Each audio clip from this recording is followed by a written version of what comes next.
എത്ര വലിയ പുല്ലും കരിയുന്നതിനുള്ള മരുന്നാണ്. ഇതെന്തോ ആന്റണി ചേട്ടാ? ഇത് 2,4-D ആണോ? 2,4-D എന്ന് പറഞ്ഞ പൊടി കാണിച്ചേ. അതിന് കവർ 2,4-D അല്ലേ? പൊടി. അത് വെള്ളത്തിലോട്ട് ചേർക്കും. അത് വെള്ളത്തിൽ കലക്കിയിട്ട് ആണ് ചെയ്യുന്നത്. ഇപ്പം പിന്നെ നമ്മൾ എളുപ്പപ്പണിക്ക് വേണ്ടിയിട്ട് ഇങ്ങനെ ചെയ്യുന്നതേ ഉള്ളൂ. ഇങ്ങനെ ചെയ്താലും മിക്സ് ആകും. ഇപ്പം ഈ വെള്ളത്തിനകത്ത് ഇത് കണ്ടോ, ഇപ്പൊ 2,4-D കണ്ടല്ലോ, അവനകത്ത് മിക്സ് ചെയ്യണം. കൈകൊണ്ടൊക്കെ അല്ല ചെയ്യേണ്ടത്. ഒരു കമ്പെടുക്കാൻ പറ്റും. കൈ പൊള്ളുവോ? കൈ വിഷമല്ലേ, എന്നിട്ട് കൈ കഴുകണം കേട്ടോ നല്ലപോലെ. 2,4-D വെള്ളത്തിൽ കലങ്ങി ഇതിനകത്ത് കലങ്ങി. ഇനിയിപ്പം അടുത്തത് ഇതെന്തുവാ? ഇത് റൗണ്ടപ്പ്. റൗണ്ടപ്പ്. റൗണ്ടപ്പ്. കണ്ടേ? അത് ഇതിന്റെ അളവിനനുസരിച്ചുള്ളത്. നമ്മളിപ്പം ഇതിനൊരു 150 ml, അതായത് 1 ലിറ്റർ വെള്ളത്തിന് 10 ml ആണ് പറയുന്നത്. അപ്പം നമ്മളതിൽ 13 ലിറ്ററിന്റെ ആണ് ഈ ടാങ്ക്. 13 ലിറ്ററിന് 10 ml അങ്ങനെയാണോ? അല്ല, 1 ലിറ്റർ വെള്ളത്തിന് 10 ml. 1 ലിറ്ററിന് 10 ml റൗണ്ടപ്പ്. അപ്പം 13 ലിറ്ററിന് 130 ml വരുന്നില്ലേ? അതിന് നമ്മൾ 150, 20 ml കൂടെ കൂടുതൽ ഡോസ് കൊടുക്കുന്നു. അതായത് ഇത് പകുതി വെള്ളം ഈ ടാങ്കിന്റെ 13 ലിറ്ററിനകത്ത് പകുതി ടാങ്ക് വെള്ളം എടുത്തച്ചാണ് ഈ മരുന്നുകൾ മിക്സ് ചെയ്യുന്നത്.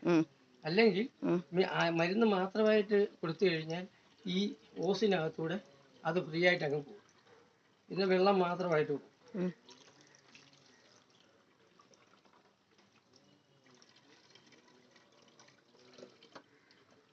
എത്ര വലിയ കാട് പിടിച്ച പറമ്പും ഈ ഒരു മരുന്ന് തെളിച്ചാൽ പെട്ടെന്ന് 2 ദിവസത്തിനകം അല്ലേ?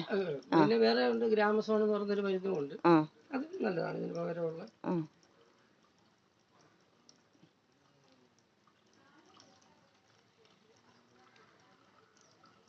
നിറഞ്ഞോ? ഇത്ര കൂട്ടി ഇത് പതയും പതയുമ്പോഴത്തേക്ക് വെള്ളം പിന്നെ കുറച്ചേ.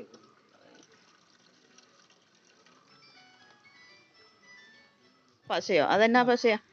അത് ഈ മരുന്നിന്റെ കൂടെ ചേർക്കുന്ന പശയെന്ന് പറഞ്ഞാൽ മതി. നമ്മൾ ഇവിടെ മരുന്ന് കട ചെല്ലുമ്പോഴേ പശയും കൂടെ. പശ ഇപ്പൊ മേടിച്ചിട്ടുണ്ടോ?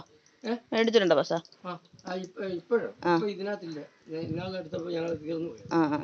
അതിന് ഇല്ലെങ്കിലും കുഴപ്പമില്ല. ഞാൻ അതുണ്ടെങ്കിൽ ഈ ഇല പിടിച്ചിരുന്നുള്ളൂ. പശയും കൂടെ ചേർത്താല് ഇതില്ലേലും കുഴപ്പമില്ല. ഇതിന് തന്നെ ഓട്ടോമാറ്റിക് ആയിട്ടൊരു പശയുണ്ട് ഈ 2,4-Dക്കും ഈ മരുന്ന് റൗണ്ടപ്പ് മരുന്നിനും. പിന്നെ നമ്മൾ പ്രത്യേകം ചേർക്കുന്നതാണ് ഈ പശ. പശ ചേർത്ത് കഴിയുമ്പോ അത് പെട്ടെന്ന് ഈ ഇല പിടിച്ചിരിക്കും. പിന്നെ പോകത്തില്ല. ഒരു മഞ്ഞ് വീണാലോ മഴ പെയ്താലോ അത്ര പെട്ടെന്ന് പോകത്തില്ല.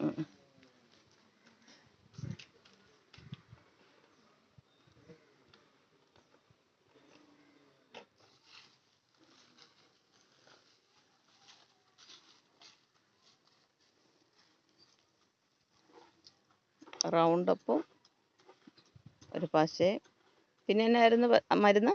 2,4-Dയും കൂടെ ചേർത്ത്, പൊടിയും കൂടെ ചേർത്ത് ഒരു പശയും കൂടെ ചേർത്താൽ ആ ഇല പശ ചേർത്താൽ ഇല പിടിച്ചിരിക്കും. ഇതൊക്കെ നിമിഷങ്ങൾക്കകം ഇതെല്ലാം കരിയും. 2 ദിവസത്തിനെതിരെ ഇവിടെ എല്ലാം കരിഞ്ഞു കിടക്കും. എത്ര വലിയ കാടും ഈ ഒരു മരുന്ന് അടിച്ചാൽ മതി, കരിഞ്ഞു.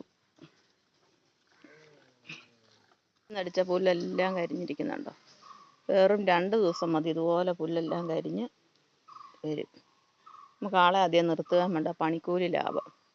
ഇതെല്ലാം കത്തിച്ചു വിട്ട്